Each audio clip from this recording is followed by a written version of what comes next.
Assalamu alaikum wa rahmatullahi wa barakatuh. My one-hearted open greeting to everyone.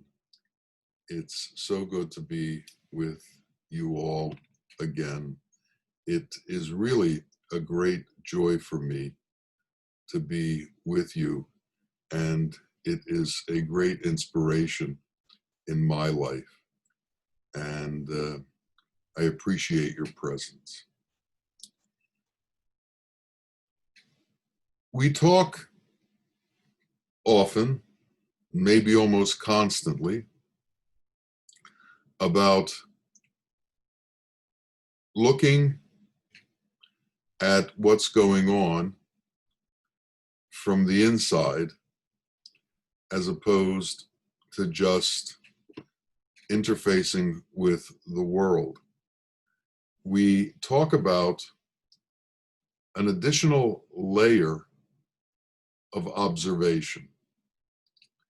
Now, in consciousness, there is sight, there is a sense, awareness, and intellect. The fourth level of consciousness, as defined by Bawa, as described by Bawa, is he calls judgment.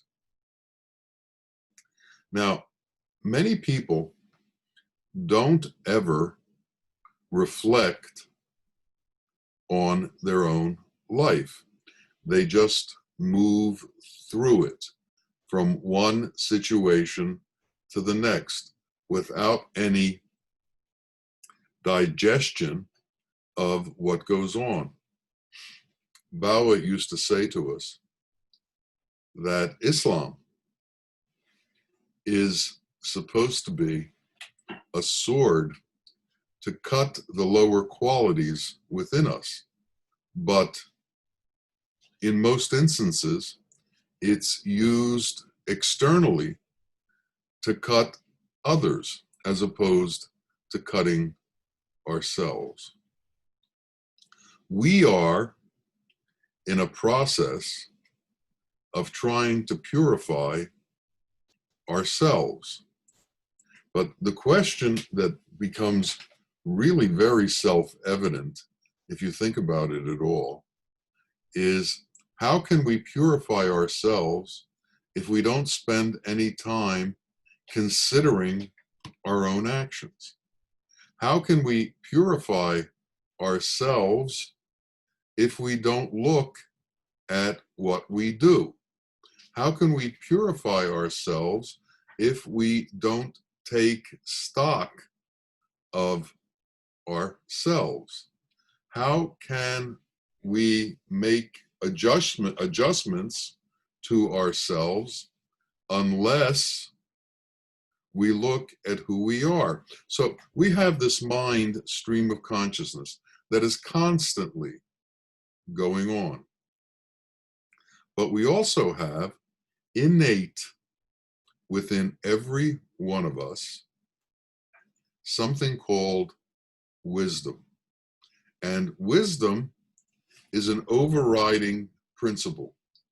Wisdom is an overriding understanding of what's correct and what's incorrect.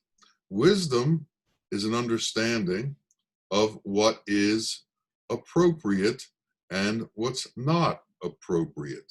The intellect can easily understand the difference between halal food and food that you shouldn't eat, but wisdom is more subtle than that.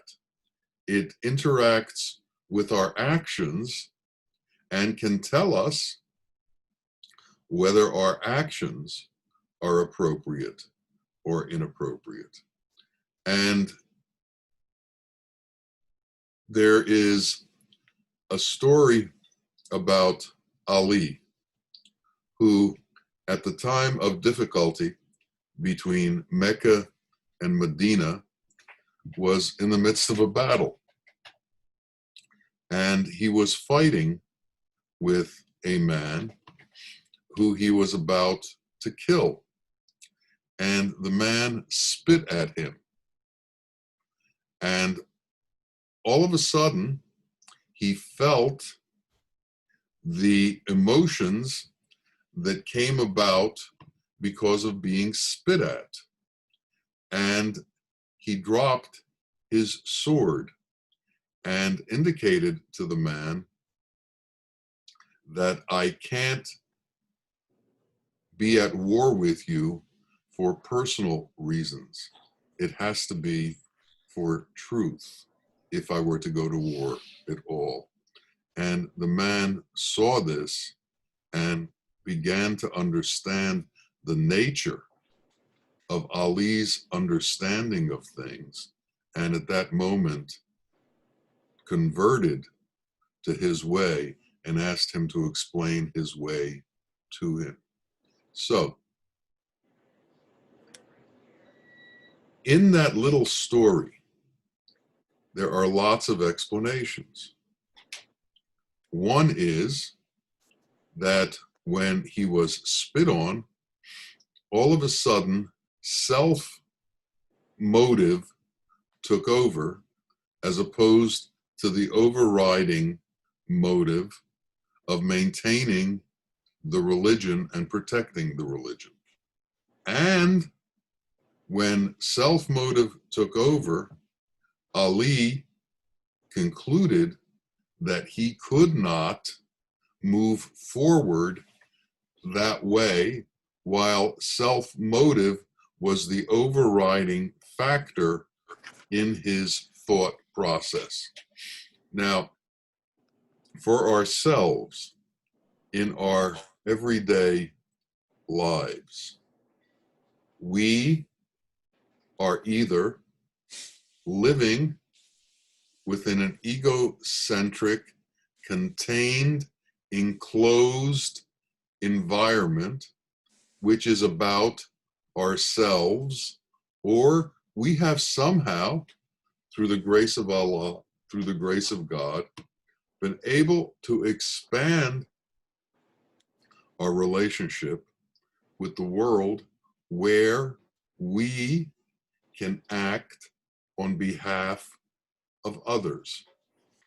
Now, there has to be a constant watch as to how our relationship with the world works. Does it work on behalf of ourselves, or does it work on behalf of Allah and on behalf of others? Now, each of us, will notice, if we try,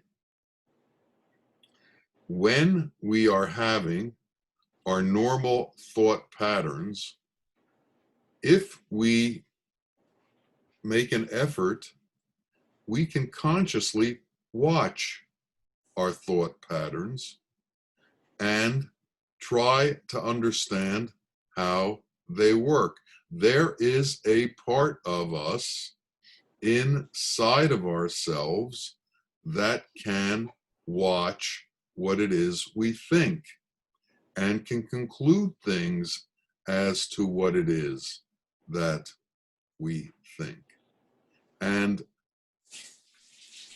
we call that the witness within ourselves.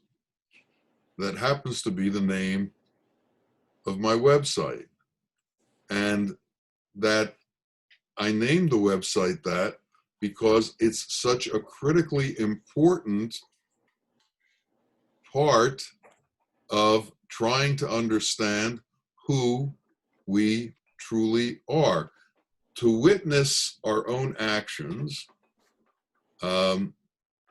Christian monks might call it self-reflection, the life of self-reflection,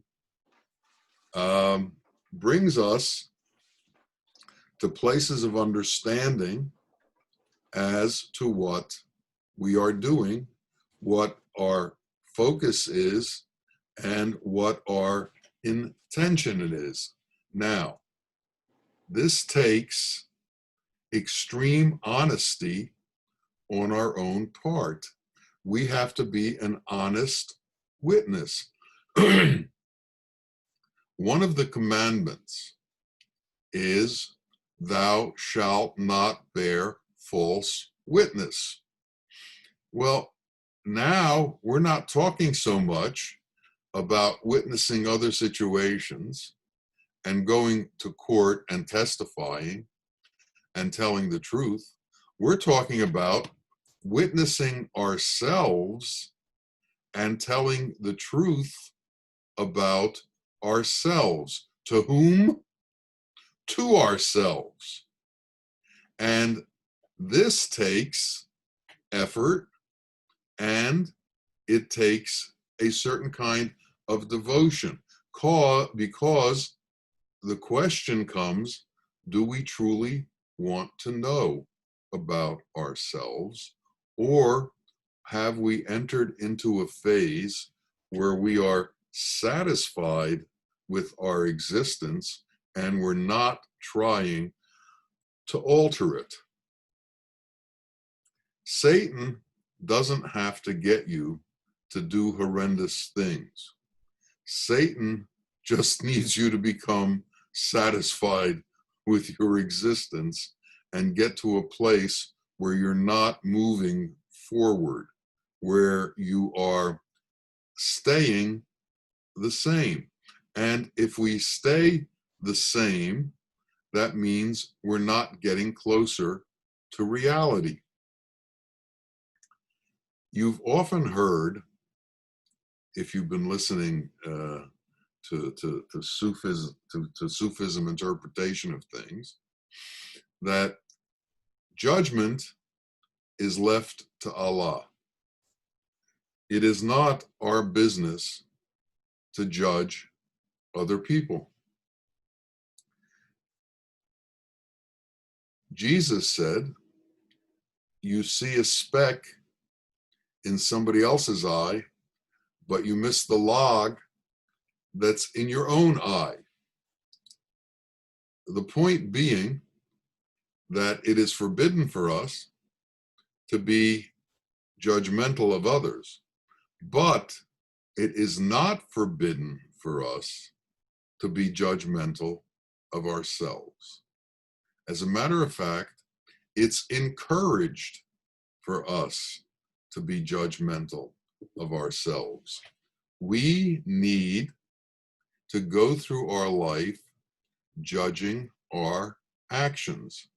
We need to set up this voice that's on the side of us, that is above and beyond the intellect, that looks at what we're doing with the eventual intention that the intellect does not become the driving force in our life, that the mind, which interacts with desire and the attempt to fulfill desires, is no longer the driving force in our existence.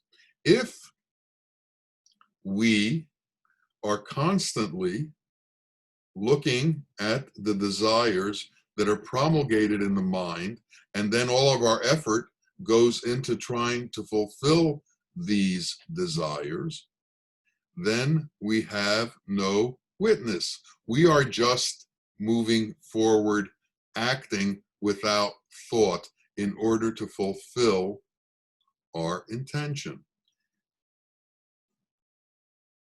It's an obsessive compulsive reaction that maintains itself and doesn't allow for any objective opinion to come into being, not from others and not from ourselves. As a matter of fact, when we're in pursuit of something and we want something, if somebody comes to us and argues with us about what we're doing, we probably will become angry.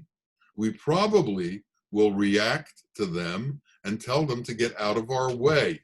And we could do something violent. People don't like to have their obsessions interrupted.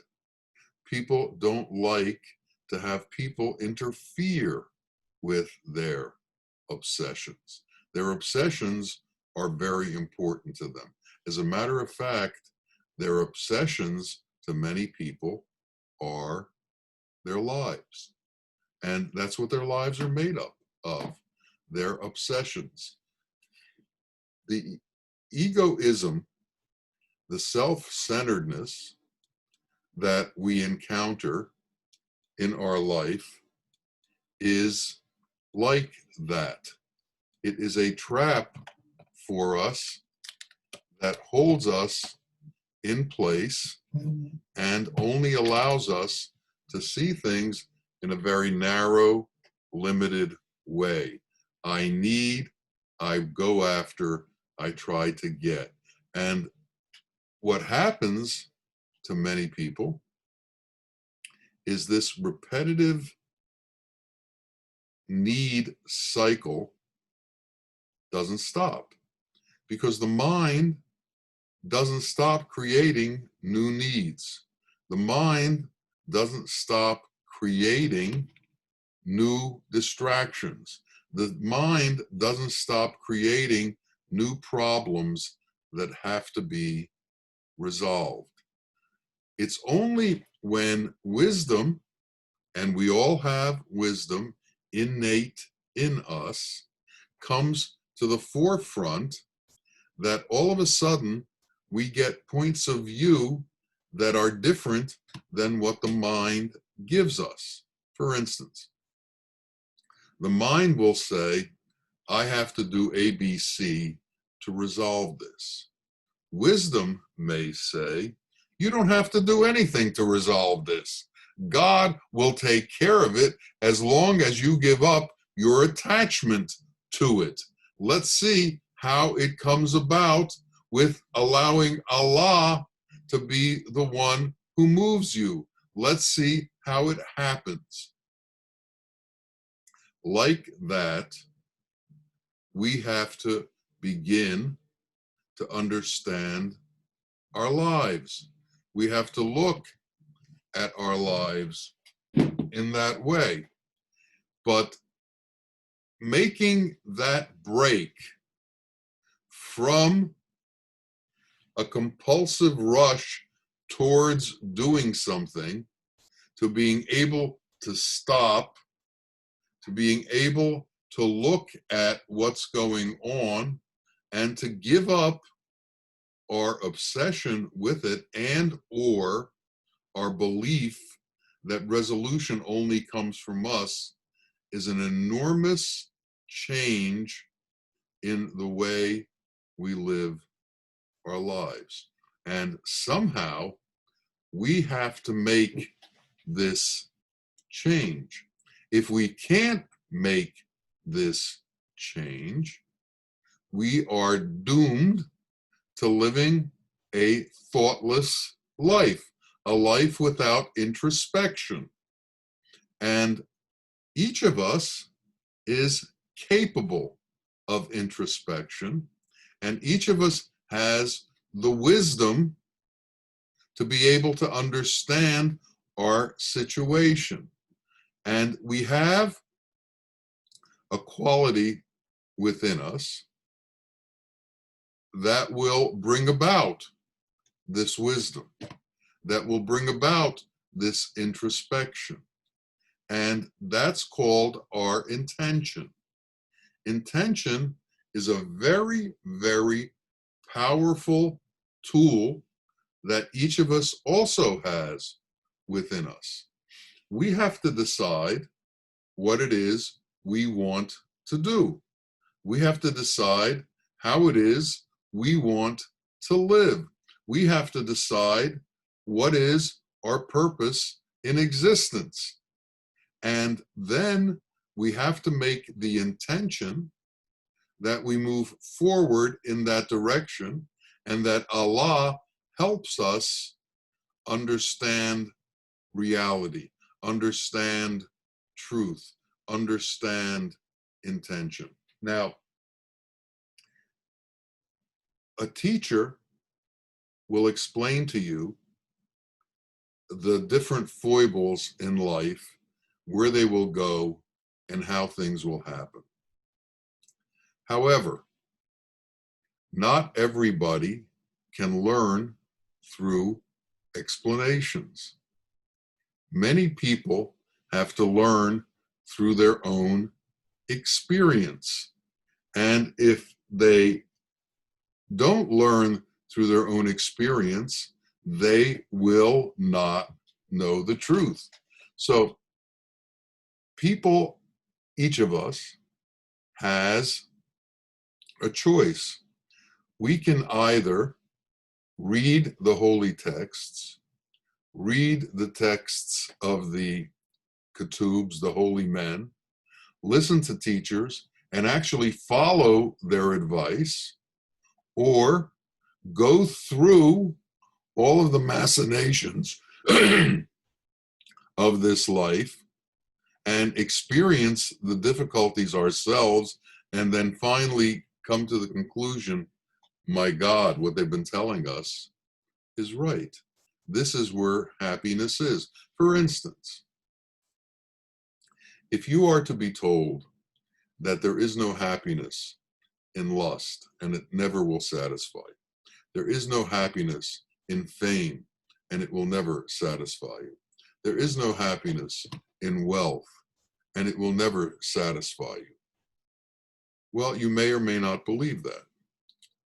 The question is, how many years of chasing lust or chasing fame or chasing wealth and not finding happiness will it take before you actually realize, my God, happiness can't be found there? Now, if you come to the conclusion, I figured this out myself, you're still in delusion. You're still in that state where the ego is telling you that you've been able to figure this out. In truth, wisdom is inherent within each and every man. And wisdom has been given to us by Allah. It came with the package. It came with our birth, but it has to be uncovered. And it can only be uncovered when we go into that phase where we begin to doubt what the world tells us, what we see in the world, and what we experience in the world. And we have to doubt it enough that we are willing to change something about ourselves. We create the atmosphere that's around us. How do we do that? By making assumptions and by interacting in certain ways. If you are a negative person and everybody you meet, you give off negative energy to, you're going to receive negative energy back. And then you're going to go around complaining, all the people I meet are negative.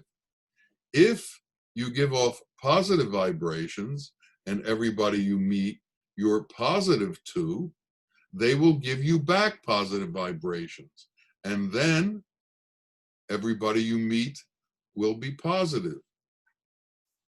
A friend of Nasruddin's was leaving his village, and he asked Nasruddin to sell the house for him on the other side of town. So Nasruddin went over to the house with his wife,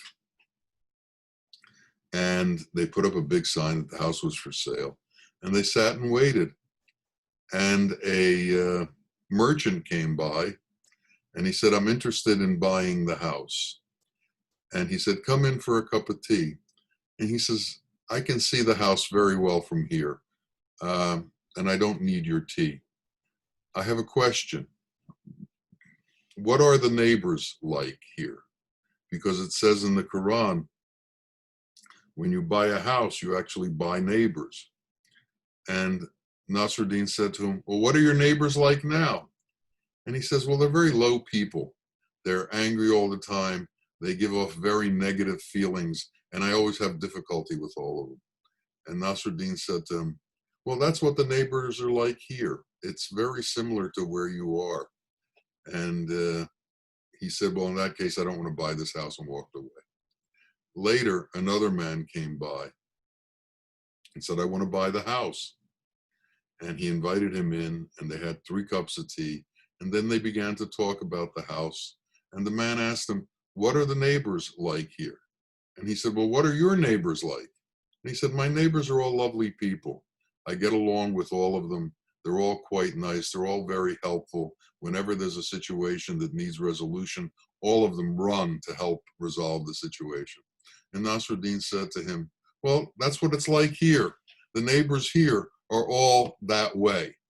And he said, well, then I'm going to buy the house. And he bought the house and left. And then Nasruddin's wife said to him, you scoundrel, why did you tell the first one what you said and the second one what you said? And he said, well, we create our relationships by the way that we are. And if this man had bad neighbors there where he was living before, he's going to have them now. And if this man had good neighbors before, he's going to have them now. He creates his own situation. Now, are we smart enough to understand that we create our own situations? Are we introspective enough to look at how we act to see the situations that we create? Are we negative? And if we are, can we notice it? Do we spend the time to see our attitude? Or if we're positive, do we spend the time to see if we're positive? The admonition throughout the Sufi world is know yourself. And in knowing yourself, you will come to know your Lord. And if you don't know yourself, if you can't know yourself, if you don't take the time to know yourself, then you will walk through this world in ignorance, and you will walk through this world without any sense of reality, because you won't understand the underlying veneer that you paint on the world because of your own emotional state, your own psychological state. So, since we have a lot to do with the way we are, shouldn't one of our main objectives be to find out how and what we are? Shouldn't one of our main objectives be to find out how we act? Shouldn't we understand our relationship with other people? If we are constantly yelling at our wife or our husband, shouldn't we understand there's some kind of situation there that's causing a problem? And how do we stop that? In business, if we are constantly running into difficulties consummating propositions, what's the problem? Now, nobody's saying this life is going to be easy. And nobody is saying that you're not going to have difficulties. But as these things happen, we have to also look at ourselves and look at the way we handle ourselves. We are responsible for ourselves. And it's also stated that if you honestly judge yourself and you honestly reform yourself and you honestly ask for forgiveness for what you find is inappropriate in yourself, you can bypass the judgment on the final day, which is a great relief. It should be a great relief for each of us. Can you imagine being able to bypass judgment? And what is the route to bypassing judgment? It's self-analysis. It's a self-critical analysis of how we act and why we do the things we do, and then try and bring them about so they meet the criteria of appropriate behavior. And where do we find the criteria for appropriate behavior?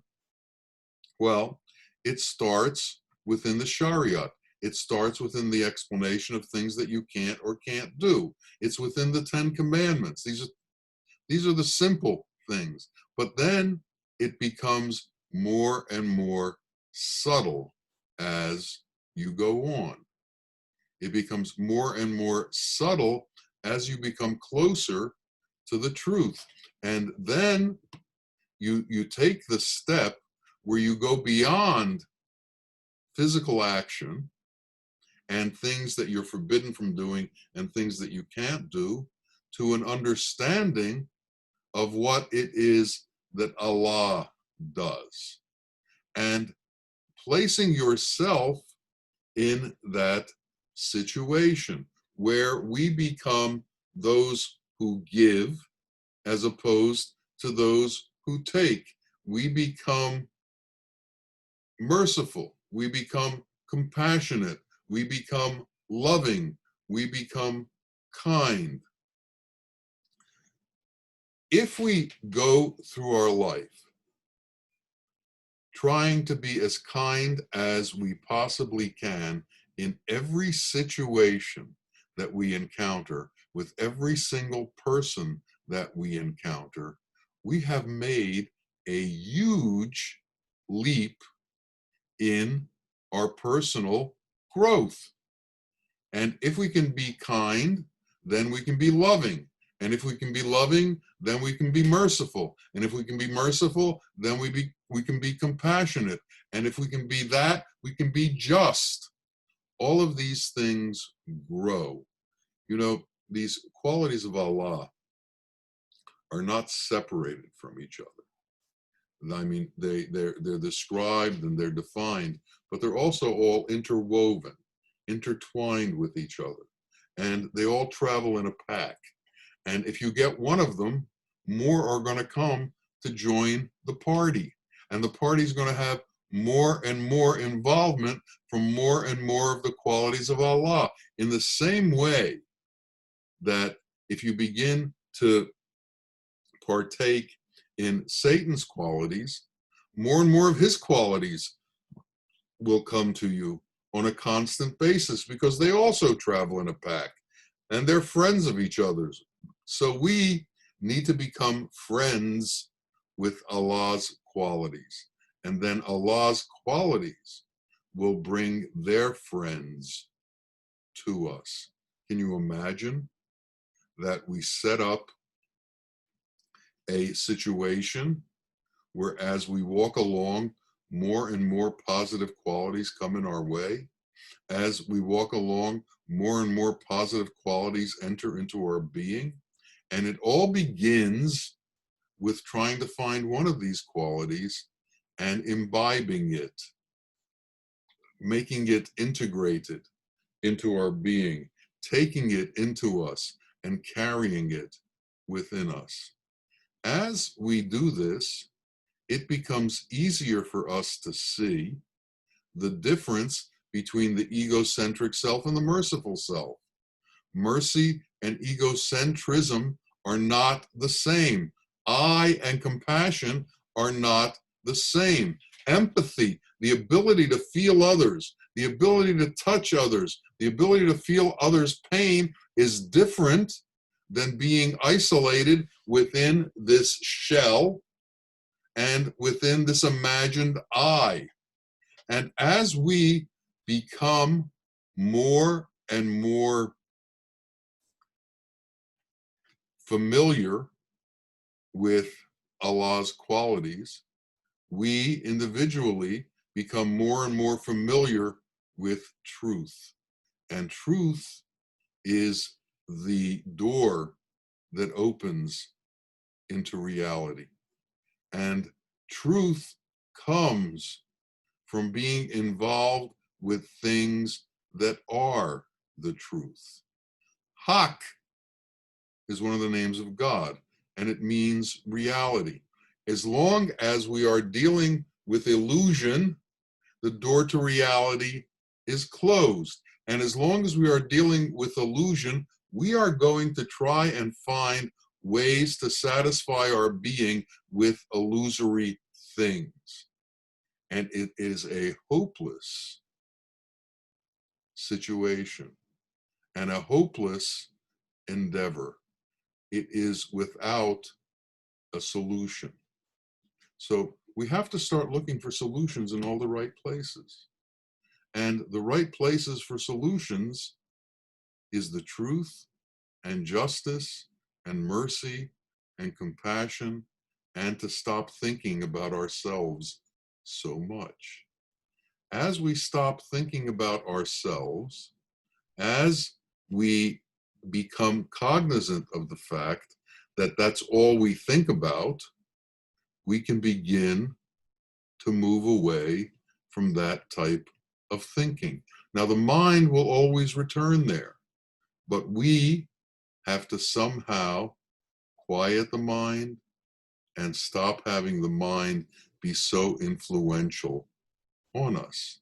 And as that happens, our ability to discern the nature of our activity becomes more and more clear.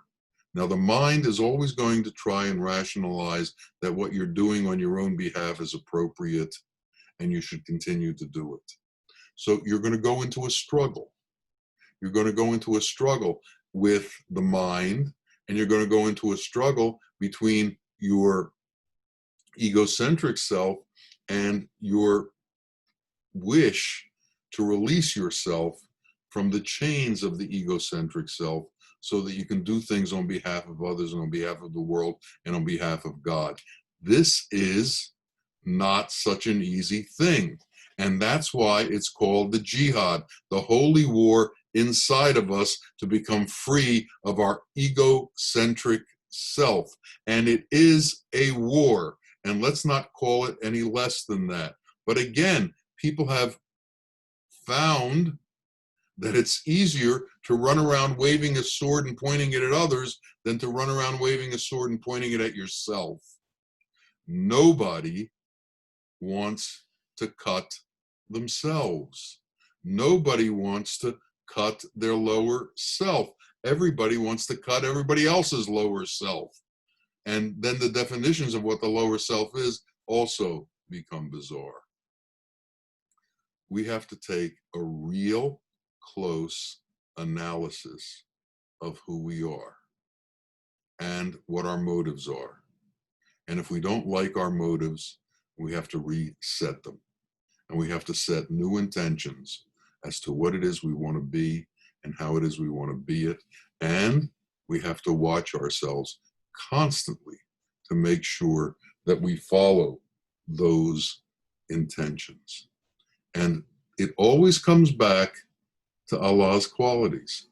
It always comes back to beginning to understand what God does for us and how we should do that for others. It always comes down to feeling somebody else's hunger, feeling somebody else's pain, having empathy for the other. There is a unity in existence between all of us. And if we deny that unity, we bring ourselves back to the egocentric self. So it's either I or the larger I that includes everybody. God said, I am that I am. Well, too many of us say about ourselves, I am that I am. And we move through this world as if there was some significance and everlasting reality to this I that we have conjured up in our mind.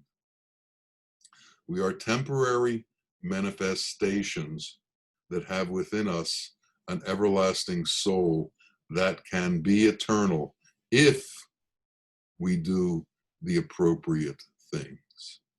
And our life is a journey to understand these appropriate things, to learn how to do these appropriate things, and to bring them in our life. Our life becomes joyous when we do that. The fear that each of us has from not being able to accomplish our desires in the world will go away. This underlying fear that we have about everything in the world will go away when we no longer depend on the world, when we no longer care about what the world can give us, when we are insulated from its impact on us. And we can be insulated from its impact on us by giving ourselves up to God, by surrendering to Allah. In that surrender is our freedom. And in that insistence that we can do is our being chained. We need to understand this, and we need to ask Allah to take us to that place of freedom where we are free of the insistence of our mind, when we are free of the shackles that Satan tries to put us in by our attachment to this illusory world, where we believe that the treasures in this world are somehow greater than the treasures of Allah. We believe that what we see is more important than what we don't see. And it's not true. What we don't see is greater by far, beyond our imagination, than anything that we see. Anybody who has felt true love knows that that love is greater than wealth, and that love is greater than fame, and that love is life-giving in a way that nothing in this world can give you. So each of us has to ask Allah, take us to that place of understanding the truth. Take us to that place of understanding you. Take us to that place of reality. Make haq, reality, our life. Bring that into us. Let us see the light that we can't see with these eyes. Let us see with our hearts. Let us know the truth. Bring us close to you, O Lord, and release us from the bondage of this world. Ameen, Ameen, Ya Rabbil Alameen. Assalamu alaikum wa rahmatullah wa barakatuh.